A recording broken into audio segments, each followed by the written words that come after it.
Okay, Shavua Tov, good luck. Mitzvah Shabbos Kedush Pashas Ekev. We are up to Daf Pei Aleph Amid Aleph, the Mishnah on the very top of the page. Okay, so there is interesting case here. Kosav legadish es ishtay. All you did was you wrote a get to divorce your wife, the nimlich, and then he changed his mind. So obviously there's no get here. But we're going to learn the Gemara in a few pages from now. There's a concept called reach haget. If it smells like a get, then even though it's not a valid get, but it's enough to disqualify her from ever marrying a kohen because she's sort of a pseudo-divorcee. So even at the end, her husband passed away and she's an almana, she's sort of, there's a reach haget. So Beis Shammai says... never given to her clearly. Yeah, otherwise don't talk about it. Yeah, The nimlich means he changed his mind. Once he gave it to her, he can't change his mind. Or he could, it's not going to help. Beis Shammai passes from Kahuna. Now, Beis Shammai says she can no longer, even if he dies, marry a kohen. Now, why not? So the different explanations as to why not. Either she cannot marry a kohen because it's like a reach haget, smells like a get, or like Taisa said a few days ago, which you said in our other shir, that the Yerushalmi says, to understand many of the arguments in Beis Shammai in this Gemara here, is that Beis Shammai believes, and we learned later on, the end of the Masechta, that the only grounds to divorce somebody's wife is if there was an erva, if she committed adultery. Otherwise, you don't divorce your wife. Beis Hillel says, even if she burnt the food, it's grounds for divorce. So therefore, if you wanted to give a get to your wife, according to Beis Shammai, it's because there's nus there. And therefore, even though you change your mind and you're, let's say you're meichel, whatever it is, because there's nus there, cannot marry a kohen. And that's why in the next line, Beis Hillel says, Beis Hillel says, not only if you didn't give it to her, even if you gave her a get, and you made it conditional, and she did not meet the condition, so the get is possible. Nevertheless, there's no get here. And there's no get here, she can marry a kohen. Because according to Beis Hillel, the grounds for the divorce is she burnt the food, nothing to do with nus. So therefore, why should she be usher to a kohen? A third view is that Beis Shammai holds the writing of the get is the beginning of the process of a get. According to Beis Hillel, a get takes place only when you stand there and you're in front of witnesses, you give her the get. But if the writing of the get is a preamble, according to the Beis Shammai, the writing of the get is already the beginning of the get. So therefore, even though she's not divorced, but already she cannot marry a kohen. Says the Gemara. Shalach le Rabbi Yosef le Rav Nasha medaber l'Shmuel. Rabbi Yosef the son of Nasha sent to Shmuel. Yilamdeinu Rabbeinu. Teach us, rabbis. Teach us what happens in the following case. Yatsa olav kol. A rumor abounded that ish pliny kohen, that this particular person who happens to be a kohen, kosav get l'ishta, wrote a get to his wife.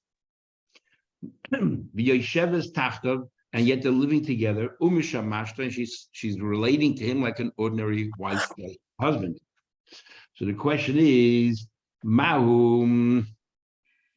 But what would the din be in this case? Do we say, look, there's a rumor going around that you gave her a divorce, so you can no longer live together. Kohen, once he divorces his wife, cannot take her back under any circumstance. And because there are rumors around, we don't want this to that they should malign you, your wife, and so on and so forth. Because they're saying a kohen is taking back a grusha, or do we ignore the rumors? Says the Gemara, Sholach leis to Shmuel sent him back a response. Tate say they have to separate. But we need to analyze it further. First thing is because of the rumor they should separate, but we have to analyze it further before we force him actually to give her a get. Now, what do we have to analyze? Mahi, what exactly are you saying that we have to analyze? Ilema, do you think we should analyze the halacha? Do we try to quash rumors that are baseless? Is that what we try to do? Like, you want to get involved in that discussion whether we quash rumors or we don't quash rumors? There's actually different cities, different minhagim, and the Herdai, which is Ased Shmuel, that's a region of Shmuel. He answer what? And the custom of Herdai is If there's a rumor, there must be some truth to it. So the Dayanim there would not quash the rumors. And the reason why they didn't quash the rumors is because the people in that city did not have that much respect or trust in the Dayanim. If the Dayanim come around and say that they can live together, people say, you're siding with the Bali Aveira, or kind of you're corrupt bezin, because they have influence and so on and so forth. So they would never quash a rumor, let it work its way through on its own. That's the way the Nadai was. And Shmuel's from Nadai. So what's the question? Of course, we don't quash the rumor, and therefore they have to separate. We're not dying so ridiculous. What do you need to check out? Ella, the E, I'll tell you what to check out. Writing again, let's say it's true, they wrote again. So what's the big deal? Beishamai said it's a problem, but not according to Beis Hillel. So what's the problem? The problem is the E korul in the synax. When people speak and they say wrote a get, does that also automatically include wrote and gave her the get? Or if he says he wrote a get, it only means basically he wrote a get. Because if it means only he wrote a get, there's nothing to talk about. So then they can live together, because so what if you wrote a get? Allah is like Beis Hillel. But if you say that when people speak and they say wrote a get, they mean wrote a get and gave a get, then it's a problem. So that's what we're trying to say. I have to analyze, find out what the story is. Says the Gemara, so what? Let's say you're right. When people say they wrote a get, it could mean either they only wrote a get, or could also mean they wrote and they gave. But so what? We don't know what it means over here. But the fact is, writing a get can also mean writing a get. So therefore, what do we find out that people sometimes when they say writing a get, they mean giving a get? Therefore, what's the problem? Now you're saying that this is grounds for a rumor, but maybe the rumor is only writing, even though writing can sometimes incorporate giving, but could also mean only writing. So what are we doing big here? So the Gemara, so why would you force them to divorce because of a rumor that you don't even know what they meant with that rumor? So the Gemara, yes. The imegalia mills, if it turns out to be the korul and civic, if it turns out to be that when people say writing, they also mean giving, they'll dimanasha coming. And therefore, maybe, we don't know, but maybe the rumors are really implying that she actually received the get. And therefore, even though sometimes when you say writing, you mean literally writing the get. So because our rumors around, we're going to be machmir, and Tate said, we're going to tell them to, based on this rumor, we're going to tell them to separate. Because of, and you've got a situation where the easiest way to work a kohen is to start a rumor about him. Yeah, could very well be. Could very well be. We know that a rumor, and we'll see later that we had an exubus already. What's considered a rumor? But if it has to hang around for a while, not just for 5 minutes, and it has to be said by many people, you need to wait and whatever, all kinds of things. But once you have a rumor, even witnesses come in and say it's not true, it doesn't help. It doesn't the rumor is too powerful. And therefore, people are going to malign them forever, and they're going to taint their children, their families. So it's better if they separate and move on. Says the Gemara. Didn't Rashi say, we have a rule that even though we worry about rumors and everything else, but if they're already married, one thing they didn't get married yet, and there's all kinds of rumors, we follow the rumors. But once they get married, then we don't say, let's follow the rumor and cancel the marriage. We don't go that far. So how come in this case here they're married already, and yet we're going to force her to get out of the marriage because of a rumor? You're right. The Gemara says, you know what it means? She doesn't have to leave her original husband. Because even though the rumors abound, because they're already married, we're not going to force them to proactively divorce. But if her husband dies, she's a widow. And then she wants to marry a second kohen. We're going to say, but the rumors that she's a divorcee. And therefore, you want to go ahead and proactively, I guess, defy the rumors. Then we're going to say, no, you cannot marry another kohen. So the Gemara, if you're not going to let her marry another kohen, that means you're accepting that she's a divorcee. You're accepting that she went back to her husband after she received the get, and they lived for another 5 years together. So you're saying that all the children that were born after during those 5 years are halalim.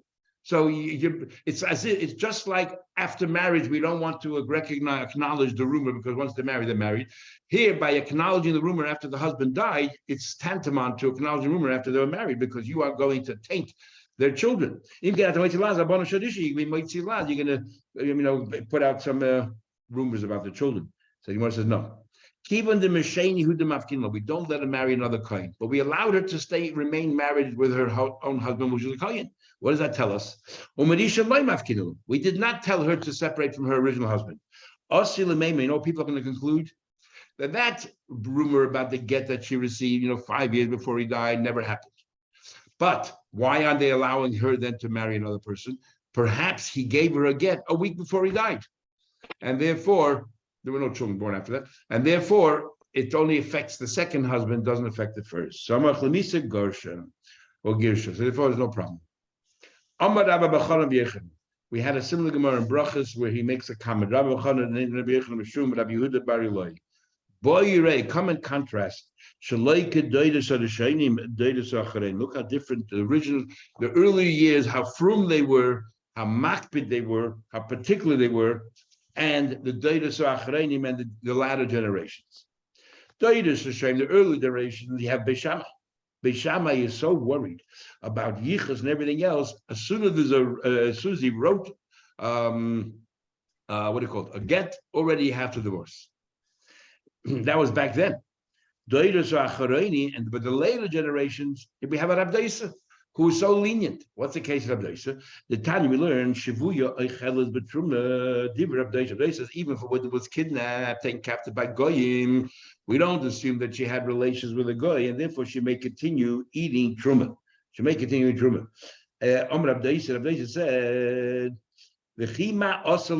what do you think this guy did? Because he played around with her bosom. We don't know that anything really happened untoward other than that, and he was being very playful, and therefore they continue. The Shammai is so machmir that as soon as you're writing it, that's it. You no longer can stay married to your husband. And Rabbi Chanan and Abdaiza says, even if you were taken captive by Goyim, you can go back to your family because nothing probably happened. Even though there's a good chance that something did happen, and if she was raped, whatever, no, nothing happened. Now, the obvious question that the Rishonim ask over here, or the Mepharshim is, Beis Hillel also argues with Beis Shammai right here. Beis Hillel was a contemporary Beis Shammai, and Beis Hillel said that she's not divorced. So what do you bring right from Beis Shammai? But Beis Hillel lived at the time of Beis Shammai, and he was easy with it. He said she could live with her husband if he wrote her a get. The difference is that Beis Hillel says the only time he argues is about writing a get. But in the case of Abdaisa, which was actually taken captive by Goyim, Beis Hillel wouldn't be so lenient and say, you can go back to her husband, the Kohen, continue Truma. He wouldn't say that. It's only Abdaisa who later on was much more lenient. So why did you say B'Shamai u Beis Hillel? Why did he focus on B'Shamai? Because B'Shamai is the one who sounds stronger. Beis Hillel we're just inferring. We're implying that he only argues in that case. But we don't, Beis Hillel never said Mefedish. We're just assuming so. Another thing he said, again, he's comparing Amol. The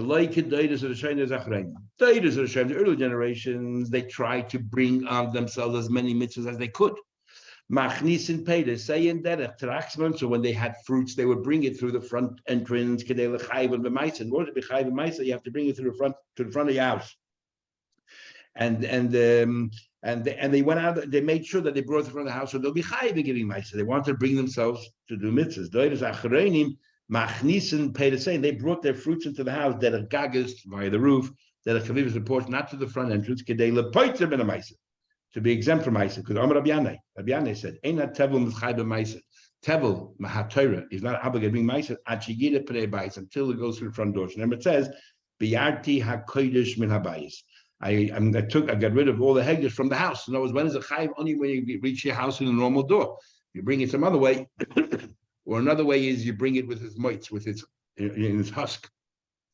So the fruit, the grain itself, never saw the door of the house. This is not Rabbanim Yechayiv regardless. So what do we see from here is that Amal that tried to bring themselves to the mitzvahs.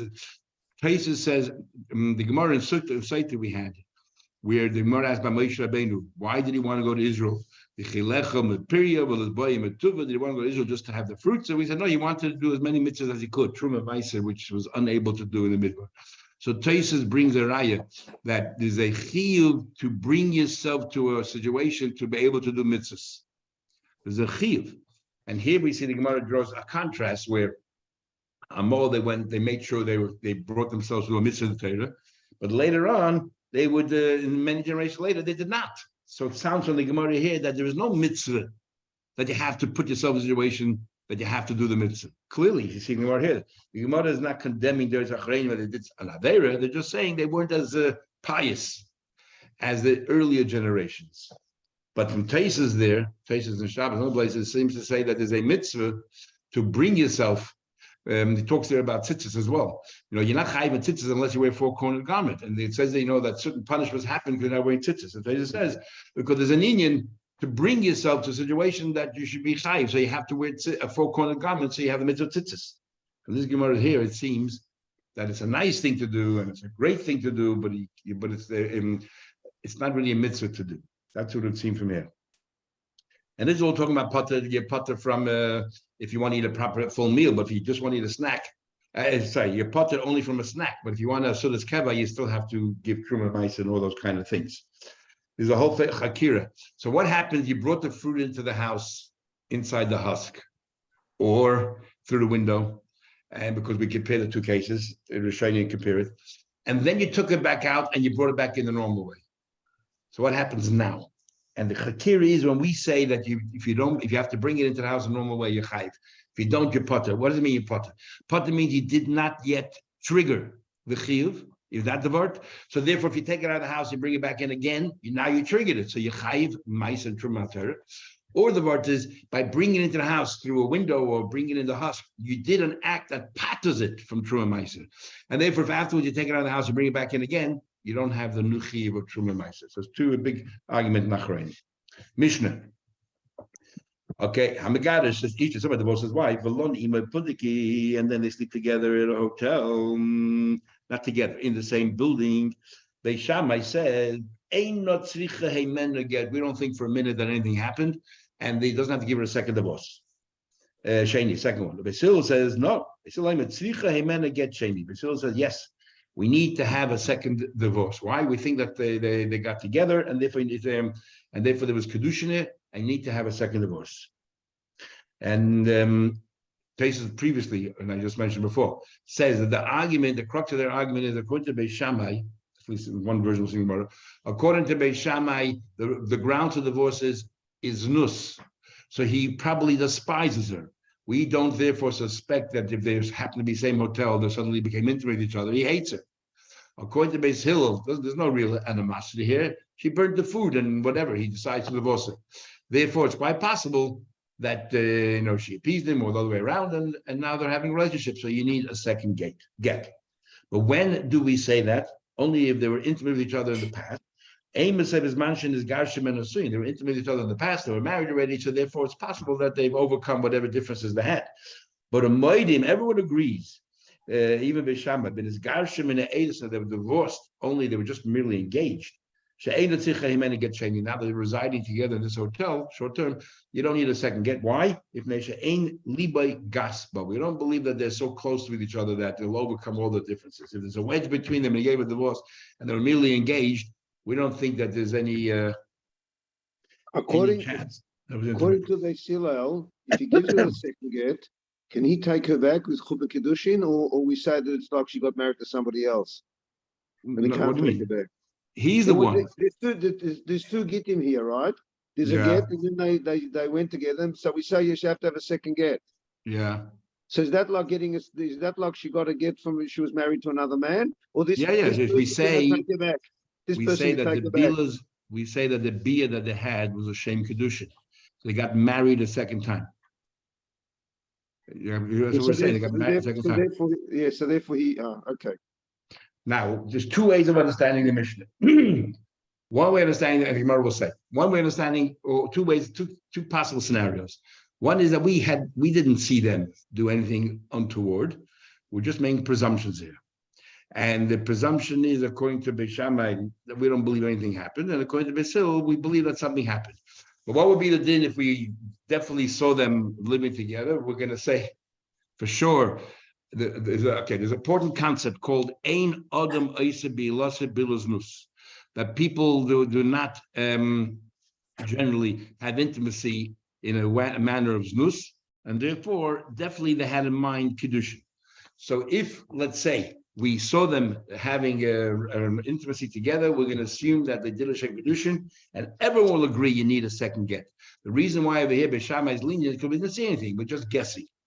And we have a rule, as we'll see, hein eide yichud, hein eide bia. The same witnesses saw them together, assuming, we're convinced that they also had some intimacy between the two. That's one way of learning Pshat. The other way of learning Pshat is no. The argument is when we saw them together. If we didn't see them together, maybe nothing happened with everybody. We saw them together, being intimate together. And Beis Shammai says, you don't need another get. Why? We're going to assume it's nus. There was no intention to get married again. He gave her a get. They were just, whatever. But Beis Hillel says, Ein Adam Oisa Bi Lasa Bilas Nus, even though we saw them together, definitely was a Shem Kedushin, and they're married. That's why you need a second get. Now, this is very important, as I'll tell you about in a minute, in Halacha today. Let's go to the Gemara. Now, remember, the Mishnah makes a distinction whether they were married or just engaged. The Machlekes in our Mishnah is Bisharua Shenivala. That's what Gemara thinks right now. Later on, we're going to say no. The Machlekes is we saw them having relations together. Beis Shammai holds Adam Oisa Bi Lasa Bilas Nus, a person will have nus, and Beis Hillel holds Ein Oisa Bi Lasa Bilas Nus, a person does not have nus. Now, what is it? What does the Machlekes say? What's the different? There's different ways of understanding it. One way of understanding it is that Beis Hillel says, what's the svara of Beis Hillel? Why do we assume that it's L'Shem Kedushin? Because Beis Hillel says the rule we had before: Lo yishavik inish heteda v'achel yisura. If you have a choice to get to the same thing, and you can do it in a way which is permitted according to halacha, or in a way which is forbidden, we'll assume you did it the permitted way, and therefore lo yishavik inish, and that's why we assume that ain't adam oisa bi lasa bilas nus. If that's the reason, and that's very important, we'll come back to it soon. But what happens if loyra'u? Let's say we did not see at all shenivla. We didn't see at all shenivla. We're just assuming if anything happened there. So we say over there, everyone agrees you don't need a second get. Everyone agrees then you don't need a second get. Why? Because nothing probably happened. As the Gemara, I don't understand. And we learn, everyone agrees. Everyone agrees that if you're divorced, right after they got engaged, you don't need a second gate.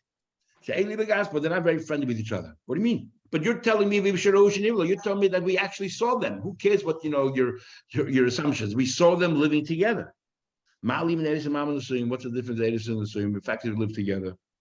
There's no way to learn Al Mishnah other than to learn then you did not see them have any relations whatsoever. We're just guessing. We're making assumptions. And Beis Shammai says, don't assume that they had anything happening, and Beis Hillel says you do. But if you actually saw, then according to everybody, it seemed from Al Mishnah according to everybody, then you need a second get. However, Rabbi Yechon follows the following Tana. We did not argue if he did not see. You don't need a second get at all. You don't need a second get. What are arguing now? If you didn't see them, we what do you call it? We don't assume they did anything wrong. It's only if you actually saw them. So what's the argument? The argument is as follows. That Shammai assumes that Bilu is just nus, and Beis Hillel says, "Einam of the Moisa Bilas Bilas nus." Umasnisin do kimna beloyro uashenivla b'mayplig. Now the Gemara goes back, trying to understand. So there's two ways of understanding the argument of Shammai Hillel: our Mishnah's version, or this Braisa's version, which is what the Rabbi Yechon likes. Says the Gemara, "Masnisin do kimna beloyro ruah." Our Mishnah is you're learning that we did not see shenivla. B'maypligi. What's their argument? The argument follows: we didn't see anything go wrong. So what's Beis Hillel saying? The Ika Eida Yichud, we saw them together alone in a room, but we didn't see anything happen. If somebody can mute themselves, please. Harvey, if you can mute yourself. Beis Shammai Sabri, Beis Shammai holds, Loi Amri Hein Eida Yichud. Just because they were together doesn't automatically mean that they had any intimacy. And Beis Hillel, and therefore Beis Shammai says you don't need a second get. Beis Hillel Sabri, we do say hein the yichud ve'hein the bia. The big argument in Poskim, the Shulta Geberim and others. What happens if this man and woman both deny it? They say it never happened. Okay, we didn't see anything. We just had Eidei Yichud, but they say nothing happened. What happens then? So the argument is based on how do we understand the Gemara? Hein Eidei Yichud, hein Eidei Bia. Is it 100% a fact, or is it just a case of probability or a suffix? If it's a fact, then Eidim won't help. If they both say it didn't happen, we won't believe them. But if it's only a suffix and we're saying there's making an assumption, but a probability, they both deny it, then they don't have to give another get. Okay, then the Gemara continues. But they all agree, even though we have Eidei Yichud, merely but as Garshim and Eidis, and they're only engaged to each other. You definitely don't need a second get. They keep in the Ein Liba Gaspa because they are not so friendly, not so comfortable and cozy with each other. And we don't make that assumption. Hein Eidei Bia. Says the Gemara. Okay, and the other version they're arguing where the person makes nus or not. Say the say that the pshat that he likes the brisa that says that they're arguing in a case where what do you call it? We definitely saw them, and the question is whether it's nus or not. Rabbi Yechon said a general rule that Allah Mishnah. And our Mishnah clearly learns how can Rabbi Yechon paskin like the brisa that says that they're arguing we saw that we had relations, when according to our Mishnah they're only arguing in the case where we did not see they had relations. But if they did, we'll automatically assume that it was nus. So the Gemara, the two Amoraim who argue what Rabbi Yechon actually said.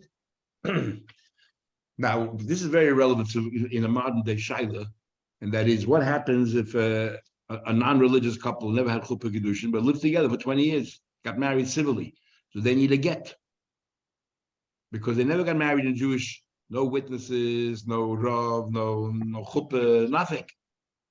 So we generally say chazaka ein adam oisa bilasa bilasnus. We say we all know that they live together, husband and wife, and we're assuming that they had intimacy, if they had children. And chazaka that ein adam oisa bilasa bilasnus, and therefore it must be the same kedushin. They did the one of the methods we learned in the beginning of kedushin, that is bia. That's the general assumption. That's how it was back then. Today is a whole different way of looking at it. First of all, there's a Tosfos right here. Tosfos wants to know a very interesting thing. Tosfos wants to know why is it Beis Hillel who says that we assume that people don't have bilus nus, it's everything shem kedushin. So why is it that when a young girl, her sister or her mother or whatever married her off to a man, we say at the age of 12 he can walk out? It's called miyun. Just walk out. I'm not interested. Beis Shammai says that's only they were engaged, but if they ever lived together intimacy, he says chazaka ein adam oisa bilus nus. She's not married and she can't just walk out. She needs a get. And Beis Hillel says, no, you can walk out. What do you mean? Beis Hillel is the one who says, Ein Adam Oisa Bilas Bilas Nus. That if they had Bila, they did it the same condition. So why can't she walk out? So Tosfos says a fascinating thing. He says that the other way around. Because they're living together and they went through a marriage thing, right? Because at the age of 11, when she got married, she went through whatever the marriage was for a girl who was married off by a brother. With Rabban, she's married. And therefore, they never assumed that it's bilas nus, never assumed bilas nus. And what do you call it? She thinks it's a continuation from the beginning. We already did everything that we needed to do to get married all the way back then. And all we're doing is continuing living together, which is legitimate. So she never really had in mind kedushin during the bila.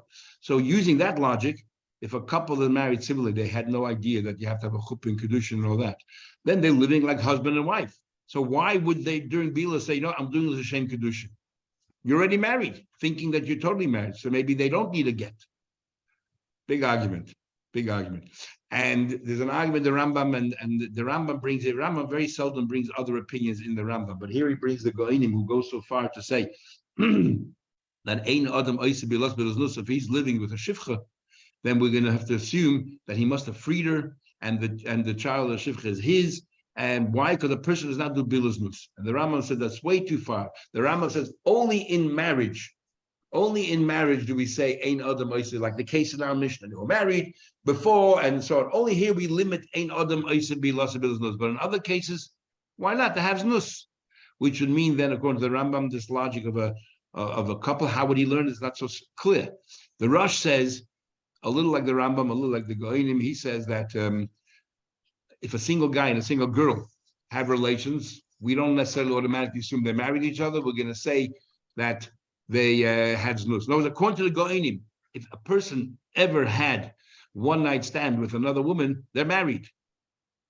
And you need a get, because ein adam oisibilas ever, which is a halachic problem. The Rambam just totally disagrees. He says only in the context of a marriage. In fact, he goes only limits it to the case in our Mishnah.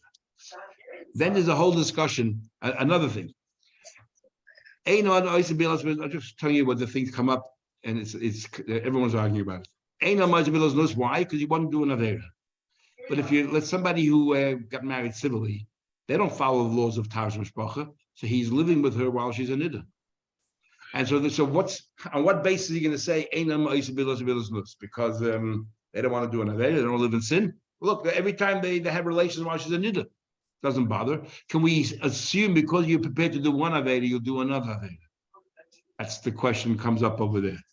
And there's a big argument that Rabaz, it's a very difficult sugya. How do we rule? Because in logic, you can argue everything in both ways.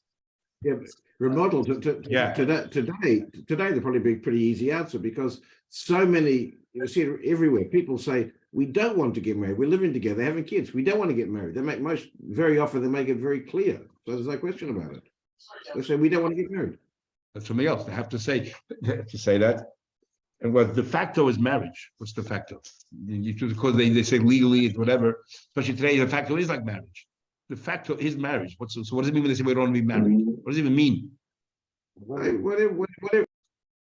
Halacha doesn't make a distinction de facto. And if you're living together, husband and wife, that's what de facto is. Except that we don't have to. What is it today? Because legally, commercially, and all the laws of super dividing and all that, it's exactly the same as a marriage. It's exactly the same as a marriage. So if you, in fact, according to law today, if you live together for 12 months, you can scream from today to tomorrow that you're not really married, you're not even de facto, you are. The law says 12 months means you're living together, that you are a couple. So you have to work it through in all these things. The case in the Mishnah Melech was where husband and wife got together after they were divorced, but she happened to be niddah at the time, but they were alone in the room. So could we make an assumption that probably, even though we say hein and yichud, hein and bi, but here you do an avera of karas, probably not. And then go further. But what happened? You did see them have relations. He's prepared to be over an isser of karas. Are we going to say if this person is over an isser karas, but the fact is he doesn't want znus, or no? If he's prepared to do isser karas of nida, why won't he want to be doing znus as well? He's not interested in mitzvahs and avera and so on. That's a big argument. As they say, the Rashba argues and so on and so forth. Anyway, for another time. Let's continue. Next Mishnah. Now, even though we say that Kohanim are called, they come from Chesed, and each Chesed, as Kabbalah writes, and the Chassidus writes a lot about that, but some Kohanim have a temper. And the problem is, and we had in Gemara a few times before, if a couple, get into a big fight, and the husband just gives her willy-nilly a get and say goodbye.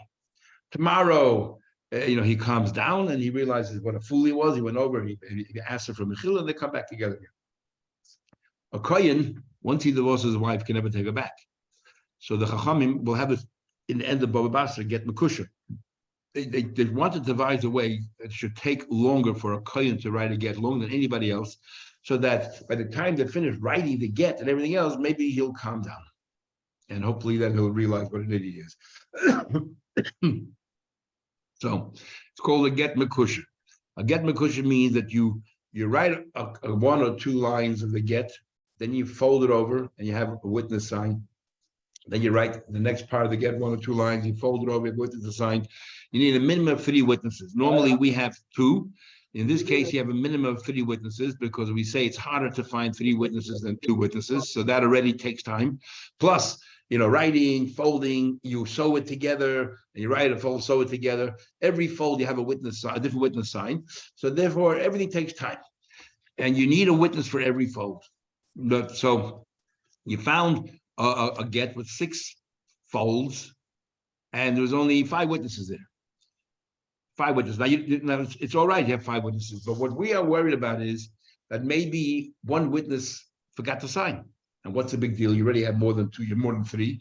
We're worried that he might have used the word kulchem. If you remember, we learned before when we said kulchem, we had a whole discussion of kulchem means that everybody has to sign as witnesses, or we say kulchem is that two of them sign witnesses, but the rest have to sign because that's part of the condition. So we're worried that it's kulchem that there's two witnesses, or you need three by a get mekusher, and the rest are he just said it to as a tanai. So what happens here is now there's a blank, and maybe he said kulchem. So we say no, you gotta populate this with a name of a witness, get someone to sign. But this witness, we don't really care if it's kosher or not, because he's not really there as a witness, as we'll see in the Gemara. He's not really there. The whole thing is a chumrah, so therefore, just to fill in the blank, you can use anybody. Okay, so that's what we're going to be talking about. Says the Mishnah. Kansa beget kedach. He gave her. This is a coin. He gave her a get, but the get was kedach both. One spot, one or two or three spots were missing. And then based on that, she went and she got married to somebody else. And this get is not valid because we're worried about kulchem. Maybe what do you call it? There's some other witness that had to sign and you didn't get him to sign. So what do we do then? So the din is that what do you call it? So the din is she cannot live anymore with the second husband because maybe she's still married to the first. Nor can she live for the first husband. So remember, this is a psul de rabbanan, and we had a big machlekes previously between Rashi and Rabbeinu Elchanan.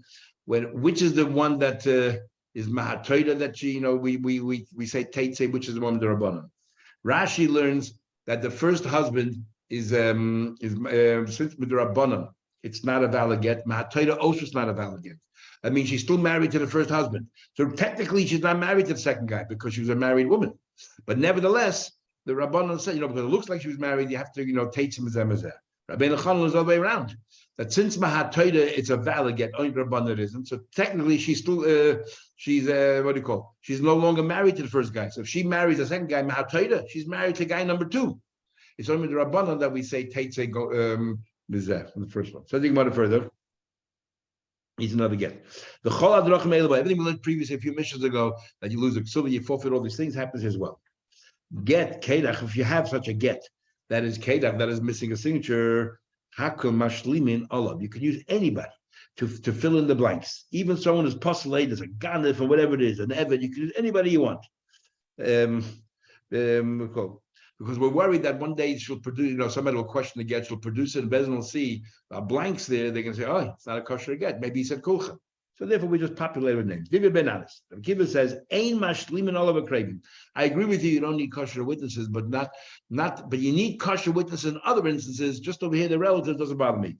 At least have to qualify to be a normal witness. A ganif is not qualified to be a witness, as we're learning more on Hedron, the Mishnah Chavei, and an eved can be a witness. The Eizer who get kedach. So what exactly is this get kedach? Kosher kshav merubin me'edav. You have more knots and folds than the number of witnesses that are signed on it. Says the Gemara, my time in the Geheda. What's the logic behind this whole get kedach? Why do you even have this?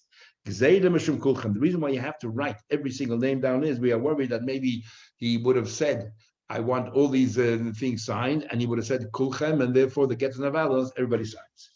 Get kedach hakol mashlim. You can use anybody to fill in those blanks, as long as you have three kosher. Rabbi Kiva, or two. Rabbi Kiva, Eved my time aloi. Why does Rabbi Kiva say that? I don't want you to use an Eved. Because also lemeimer kosher leidus. Because people who don't know will see this get. They'll see that this person signed. This guy must be a kosher witness. It must be he's not an Eved anymore. Or they'll say this person can be used with for other things. That's why I don't want to mislead people. So people will see the cut of this. They'll also say the same. They'll say, relatives are permitted to be Eidim. Same problem. Why do you deny Eved and Ganav to be Eidim, but you don't deny a Karav?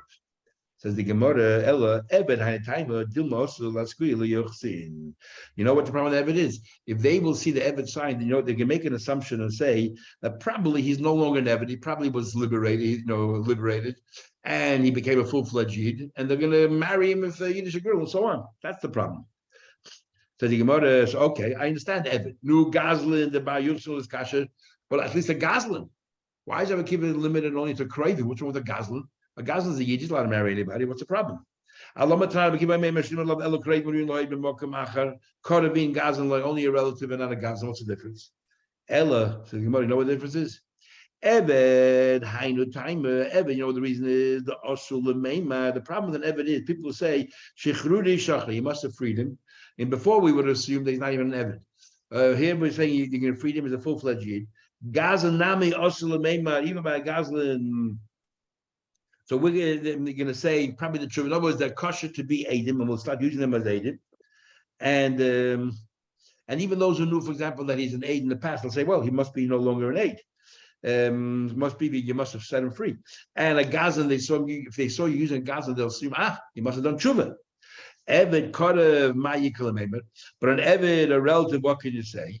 Sorry, tshuva, he did tshuva. Kodev ma'yikalamemer. What do we say about a relative? Kodev kuli alma the kodev. Everyone knows that he's a relative. So what do we say? He's no longer a relative. Why? So therefore, when no mistakes can happen from that. Taking on further, Rav Zayda said, name of Rabbi Shilda, name of Rabbi Nusava, get Kedach Shad of Shiva. Let's say there are 7 folds, the aid of Shisha, and there's 6 witnesses, or Shisha, 6 witnesses, the aid of 6 folds, the aid of Chamisha, and you have 5 witnesses, Chamisha above, 5 folds and 4 witnesses above, 4 and 3. At Kan till here, Machlekes ben Nan Kiva. So anything over and above anything over and above 3, 4, 5, 6, we don't care. The machlek benaz how far we know. We can have anybody sign according to Kiva merely relatives. Av pshad of shloisha the aid of shnayim.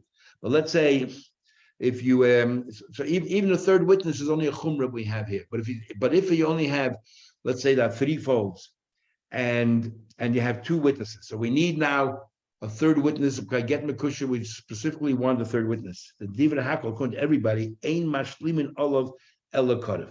On the one hand, you don't need him really because you have 2 witnesses. On the other hand, the Chacham Chatchila made a kind of, we want 3 to delay it, to take some time. So therefore, we're a bit stricter over here. We don't need a proper aid, but a Kodev is good enough, but not an Eved and not a Ganet. Even a Beis is Moida. Says the Gemara, let's understand that.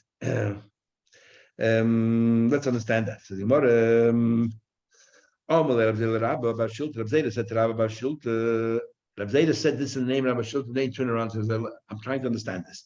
Mechdi, kol shloisha b'mekusher kishnayim kepashat dami. The Chachamim said that we, in normal get you need 2, here you need 3. So l'chayla, whatever dinim apply to 2 will apply to 3. And by 2 Eidim, we know neither of them can be a relative. So if you have 3 Eidim, none of 3 should be a relative. How can you use a relative? I understand why you can't, according to everybody, you can't use an Eved or a Gazlan because these 3 people have the din like 2, but why allow a relative? Amalei, he said, to tell you the truth, Afla did he kashli, bothered me the same thing. The She'il did I ask Rav Nuna. And Rav Nuna le Rav Barava. And Amalei, and he said, Hanach l'shloisha b'mekusha. Take it easy. The whole thing is merely to help the Kohen out, to calm him down. So allow the 3 b'mekusha the lav, the 3rd one by mekusha is not matayda. It's merely to help him out. If we use a card, it's all right. In fact, Tanya Namahach with the Blaisa. Get Kedach, short of Shiva, the 7 knots, the 8 of Shisha, 7 folds, 6 Eidim, or Shisha, the 8 of Chamisha, 5, or Chamisha, above 4, above it, Adkan, Machlekes, Banana Kiva. That's the Agan of Banana Kiva. Or but Heshlim, all of Eved, if you can use Heshlim, all of Eved. Banana says, Avlat kosher, give Avlat mamzer. If you add, an Eved. Rabbi Kiva says, no. That is not good enough because we want you to have a kosher witness. Avok sharav shloisha. But if the knots were 3 and the 8 of shnayim, and now we need a 3rd one because that was original takanas chachamim, not just because we're worried about kulchem, but because that's the kind we want 3 witnesses. Rabbi Yosef, however, master Rabbi Yosef learns kosher. Rabbi Yosef disagrees. He says that 3rd witness has to be a kosher witness, not even a relative. Like the question you originally asked, there's 3, like 2. 2 a normal get, there's 3 here. You need a kosher. Vatanya Kodev says a relative. Amar Papa Tini kosher. According to Rabbi Yosef, his version of the Braisa was a kosher. Amar Rabbi Yechon, Lo yuchshur bo ele 8 echad kodev b'vad. Rabbi Yechon said when we say that you can and you can populate the folds with other, witnesses that are not proper witnesses. Only one, I will trade but not two. Why not? Because we're worried about. If you go to another bezin to somebody alleges that this get is false, and there might be 10 signatures, then you're not going to go and try to recognize all 10 signatures. All we need, this is a get from a kohen, so we need 3 of the witnesses to be recognized. But if you have 2 witnesses that are not kosher and one that is kosher, and then we don't know, we take at random 3 names, it turns out to be 2 of the names were not kosher, one is, and the bezin is going to rely on a get based really on only one witness, and that's a problem. So you can't have more than one. Says the Gemara. Approving the Mishnah, it says the Mishnah in each case is 7-fold, 6 witnesses, 6-fold, 5 witnesses. In other words, there's only one space that we have to fill because we only allow this halacha, we only tolerate this when there's one witness that has to be summoned. Shmamina. Says the Baya. I can conclude from here the following. Shmamina, I conclude. Hi, Korev Chassim, this relative who signs on the fold that's missing a signature. If he wants, he can sign Bein Betchila, Bein Be'emtza, Bein B'Seif. What they did was they had the signature of the witnesses in groups of 3 because you have to have 3. So then at the end they had the witnesses of the groups of 3, and what they did was that so in every group of 3, the first witness or the middle one or the last one can be this relative or this Eved or this Ganav. Then how do I know? Maybe the first signature should be the relative, the one that's disqualified, or the last signature in the middle. How do I know? The fact that we didn't, in this rule that we made over here, we didn't designate a place where this witness has to sign. Ushmaminos, I can prove from here, that we will take any group of 3. This is how it works. The bezin will take any group of 3 and say, okay, let's recognize these 3 signatures. That we don't recognize the first group, we'll look at the second group. And the so we don't need that they should be one after another. In other words, the guy can sign anywhere he wants. Because the Isav got to be in the Tzufin. If you're going to tell me that you need one after another, then it's a very easy solution.